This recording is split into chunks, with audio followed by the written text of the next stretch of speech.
اور قرآن پاک اس بات کی اس طرح بیان فرما رہا ہے، بے شک اگر تم ہم پر سے عذاب اٹھا دو گے تو ہم تم پر ایمان لے آئیں گے۔ گویا ان فرعونیوں کو یقین تھا کہ اللہ کا پیغمبر چاہے تو ہم سے عذاب اٹھ سکتا ہے۔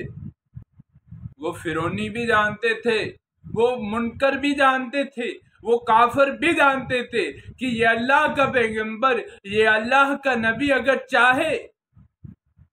یہ اللہ کا نبی اگر چاہے تو ہم سے عذاب اٹھ سکتا ہے، ہم عذاب سے محفوظ ہو سکتے ہیں۔ فرمایا اگر تم وعدہ کرتے ہو، حضرت موسیٰ علیہ السلام نے فرمایا کہ اگر تم وعدہ کرتے ہو تو تم سے عذاب اٹھوا دوں گا، ایمان لے آؤ گے تو میں اللہ تعالیٰ کی حضور دعا کرتا ہوں۔ چنانچہ حضرت موسیٰ علیہ السلام نے دعا فرمائی، اللہ تعالیٰ نے فرمایا پھر جب ہم نے ان سے عذاب کو ہٹا لیا، عذاب کو اٹھایا ایک مدت کے لیے جس تک انہیں پہنچنا ہے، جبھی وہ پھر جاتے ہیں، یعنی جب مصیبت سے باہر نکل آتے ہیں، جب ان سے مصیبت کو دور ہو جاتی ہے، جب ان سے عذاب کو ہٹا لیا جاتا ہے، وہ منکر ہیں، وہ پھر اپنی بات سے منکر جاتے ہیں، وہ اپنی بات سے پھر جاتے ہیں، وہ اپنے وعدوں سے دستبردار ہو جاتے ہیں۔ پھر فرمایا پھر جب عذاب اٹھ گیا تو وہی پانی ان کے لیے رحمت میں تبدیل ہو گیا، زمین پر ہریالی ہی ہریالی ہو گئی، کھیتیاں سرسبز و شاداب ہو گئیں، جس کی وجہ سے مصیبت کو بول گئی اور کیے ہوئے وعدے کو فراموش کر دیا۔ وہ کہنے لگے ہمیں کیا ضرورت ہے ایمان لانے کی، یہ پانی تو ہمارے لیے باعث رحمت تھا۔ اور حضرت موسیٰ علیہ السلام کہنے لگے کہ آپ جو کرنا چاہیں کر لیں، ہم ہرگز ایمان نہیں لائیں گے۔ یعنی کہ حضرت موسیٰ علیہ السلام سے وہ کہنے لگے کہ آپ جو کرنا چاہو کر لیں، یعنی کہ سراسر دھمکی دے رہے ہیں، کیونکہ جب وہ پانی ان کے لیے رحمت بن گیا، وہ پچھلی مصیبت کو بھول گئے اور سمجھنے لگے کہ یہ تو پانی تو ہمارے لیے رحمت تھا۔ جو عذاب، جو پانی ان کے لیے رحمت بنا ہوا تھا، وہی پانی جب رب تعالیٰ نے ان کے لیے رحمت میں تبدیل فرما دیا تو وہ کہنے لگے یہ پانی تو ہمارے لیے رحمت تھا، تو ہم ایمان کیوں لے ہیں؟ اور موسیٰ علیہ السلام سے ڈائریکٹلی کہنے لگے کہ آپ جو کرنا چاہیں کر لیں، ہم ہرگز ایمان نہیں لائیں گے۔ موسیٰ علیہ السلام کا جلال تو مشہور ہی ہے، ان کے حق میں پھر بد دعا کر دی۔ اللہ تعالیٰ نے اس قوم پر ٹڈی کی شکل میں عذاب نازل فرما دی۔ موسیٰ علیہ السلام نے جب دوبارہ ان کے لیے بد دعا کی، اللہ تعالیٰ نے اس قوم پر ٹڈی کی شکل میں عذاب نازل فرما دیا۔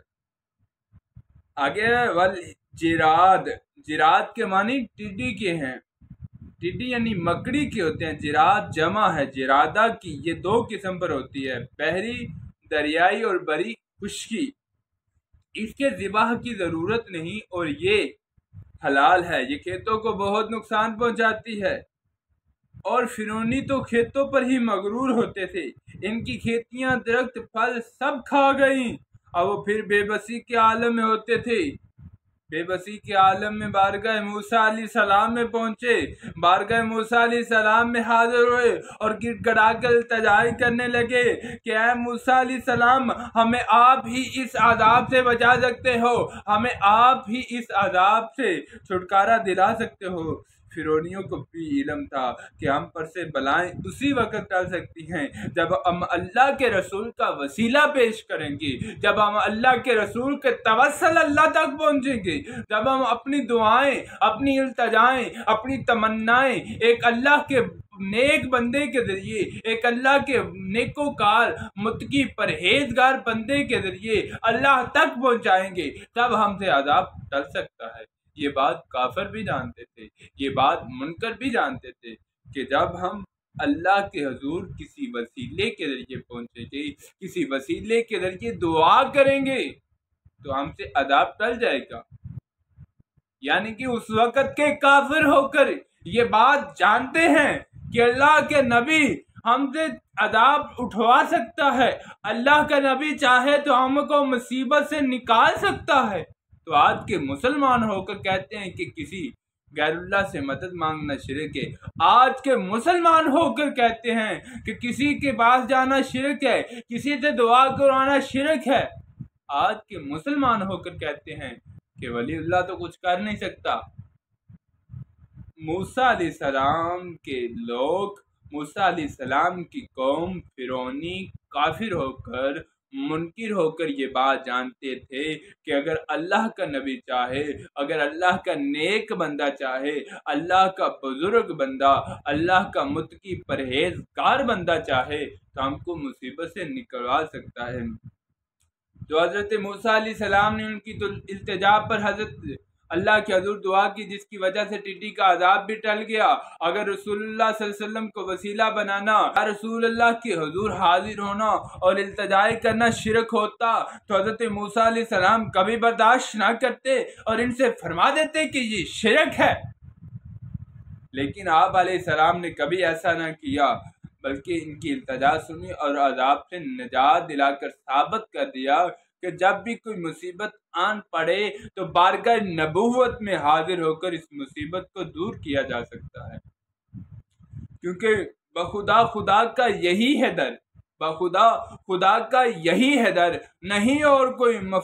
مکر، جو وہاں سے ہو یہیں آ کے ہو، جو یہاں نہیں تو وہاں نہیں۔ بہرحال جب ٹڈی کا عذاب ٹل گیا تو وہ لوگ پھر منکر ہو گئے، وہ لوگ پھر اپنی بات سے منکر گئے اور ایمان لانے سے انکار کر دیا۔ حضرت موسیٰ علیہ السلام نے ان بدبختوں کے لیے پھر بد دعا کر دی، جس کی وجہ سے ان پر جوؤں کا عذاب نازل ہو گیا۔ جوؤں کو کہتے ہیں والکمل، اس کے معنی جوں چچلی سسری گن کے ہوتے ہیں۔ یہ کھیتوں جانور انسانوں کو نقصان پہنچاتی ہے، خصوصاً گائے بھینس وغیرہ کو چمٹ کر ان کا خون چوستی ہے۔ تو فرعونیوں پر جوؤں کا عذاب نازل ہو گیا، یہ ان کے جسموں کو کاٹتی، ان کے کھانے میں بھر جاتی اور گن کی شکل میں ان کی گندم کھا جاتی، ان کے بال بھوئیں پلکیں تک چاٹ گئی۔ فرعونی بہت مغرور تھے مگر اب لاچار ہو گئے، عاجز آ گئے اور موسیٰ علیہ السلام کے سوا کوئی چارہ نہ تھا۔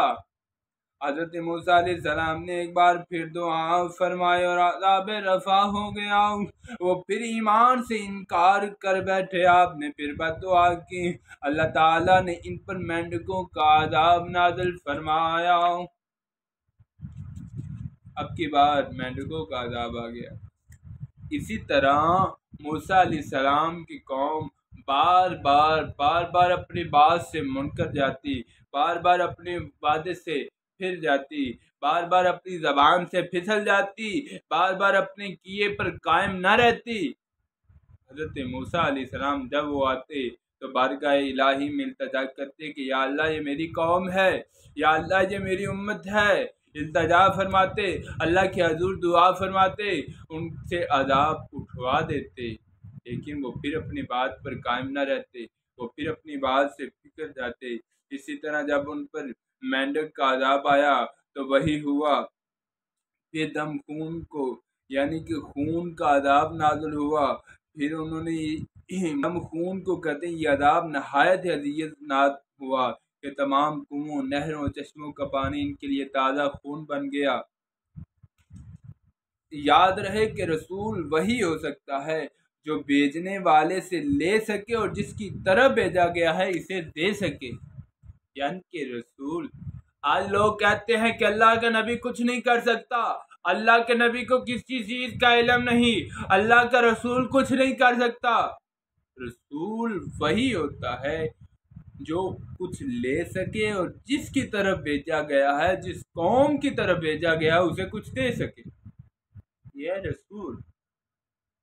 اس کے بغیر رسالت ناممکن ہے۔ اسی وجہ سے رسول کی نسبت بھیجنے والے سے بھی کی جاتی ہے اور جس طرف بھیجا گیا ہے اس طرف بھی کی جا سکتی ہے۔ حضور علیہ السلام اللہ کے رسول ہیں، یعنی اللہ تعالیٰ سے لینے والے ہیں اور ہمارے بھی رسول ہیں، ہمیں دینے والے ہیں۔ اگر کسی کا یہ عقیدہ ہو کہ رسول کچھ نہیں دیتے تو اصل میں وہ ان کی رسالت کا انکار کر رہا ہوتا ہے، اور اسی طرح اگر کوئی یہ کہے کہ رسول اللہ نے کچھ نہیں دیا تو بھی در حقیقت رسالت کا منکر ہے۔ خالق و مخلوق کے درمیان، بندہ و معبود کے درمیان رشتہ جوڑنے والی شے رسول ہی تو ہے، رسول ہی کی ذات ہے جو بندہ کو رب سے ملانے کا واسطہ ہے۔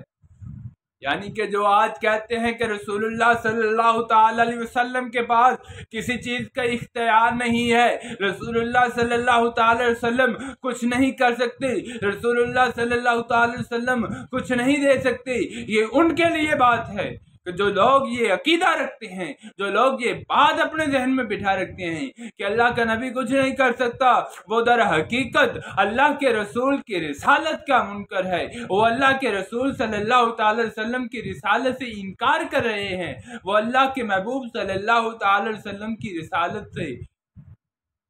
انکار کر رہے ہیں، اللہ کے محبوب صلی اللہ علیہ وسلم کی رسالت کے منکر ہیں۔ کیونکہ بندے اور معبود کے درمیان، بندے اور اللہ کے درمیان جو رسول صلی اللہ تعالی علیہ وسلم ہے، جو رسول ہے، وہ ایک ہی روابط ہے۔ بندے اور اللہ کے درمیان رابطے کا ذریعہ، بندے اور اللہ کے درمیان منسلک جو تار ہے، جس کے ذریعے کنیکشن لگا ہوا ہے، وہ میرے رسول کی ذات ہے، وہ رسول کی ذات ہے جس کے ذریعے بندہ اور معبود آپس میں باتیں کر رہے ہیں۔ بندہ نماز میں کھڑا ہوتا ہے، اللہ سے ہم کلام ہوتا ہے، وہ جو کلام پڑھتا ہے وہ اللہ نے اپنے رسول پر نازل کیا ہے، تو وسیلہ رسول بنے۔ اگر رسول نہ آتا تو وہ کلام بھی نہ ہوتا، اگر رسول نہ ہوتے تو رب تعالیٰ اپنی پہچان ہی نہ کراتا، کیونکہ اول ظہور ان کا ہوا۔ تو شاید بھی کیا خوب فرماتا ہے، زمین و زمان تمہارے لیے، مکین و مکا تمہارے لیے، بنے دو جہاں تمہارے لیے، ہم آئے یہاں تمہارے لیے، اٹھیں گے وہاں تمہارے لیے، دہن میں زباں تمہارے لیے، جسم میں ہے جاں تمہارے لیے، مکین و مکان چنین و چنا تمہارے لیے۔ تو آج کے لیے صرف اتنا ہی تھا، تو انشاءاللہ تعالی کل ہم علم کے بارے میں پڑھیں گے کہ علم چیز کیا ہے، علم کسے کہتے ہیں۔ تو اللہ تعالیٰ سے دعا گو ہوں کہ اللہ تعالیٰ جو کچھ سنایا اس پر عمل کرنے کی توفیق عطا فرمائے، اور اللہ تعالیٰ سب کا حامی و ناصر ہو۔ والسلام وآخر دعوانا ان الحمدللہ۔